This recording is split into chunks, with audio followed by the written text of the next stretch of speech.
মহাকর্ষ আর অভিকর্ষ বলের পিছনে তুমি যদি মারা যাইতে চাও তাহলে এই অধ্যায়টা করে ফেলো, কোনো সমস্যা নাই। আসসালামু আলাইকুম ভাইয়া, কালকে পরীক্ষা, পড়া কিচ্ছু হয়নি, কিভাবে পড়বো বুঝতেছি না। এর জন্যই আজকের ভিডিও তোমাদের জন্য। 7টা অধ্যায় আছে, 5টা পড়ে ফেলবো, কালকে পরীক্ষায় 5টা অ্যান্সার করে ফেলবো, পরীক্ষায় 100+ মার্ক।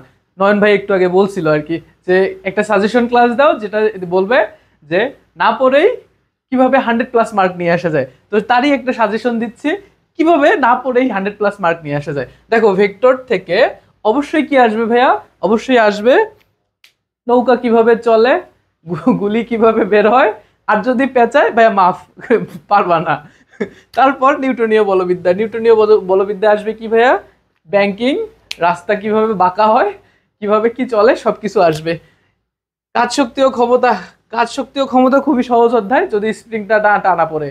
যদি স্প্রিংটা টানা পড়ে তাইলে ভাইয়া তুমি শেষ, কোনোভাবেই সম্ভব না। মহাকর্ষ আর অভিকর্ষ বল, মহাকর্ষ আর অভিকর্ষ বলের পিছনে তুমি যদি মারা যাইতে চাও তাইলে এই অধ্যায়টা করে ফেলো, কোনো সমস্যা নাই। পদার্থের গাঠনিক ধর্ম, যদি ইয়ংসের ল পড়তে চাও পদার্থের গাঠনিক ধর্মটা পড়ে ফেলবো। পর্যায়বৃত্ত গতি, পর্যায়বৃত্ত গতির মধ্যে একটা ইংলিশ টার্ম আমি কিন্তু শিখেছি, সিম্পল হারমোনিক মোশন।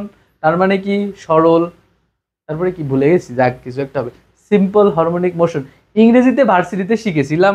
যাক, তারপরে হচ্ছে আদর্শ গ্যাস, আইডিয়াল গ্যাস। আইডিয়াল গ্যাসের একটাই সূত্র, PV is equals to nRT.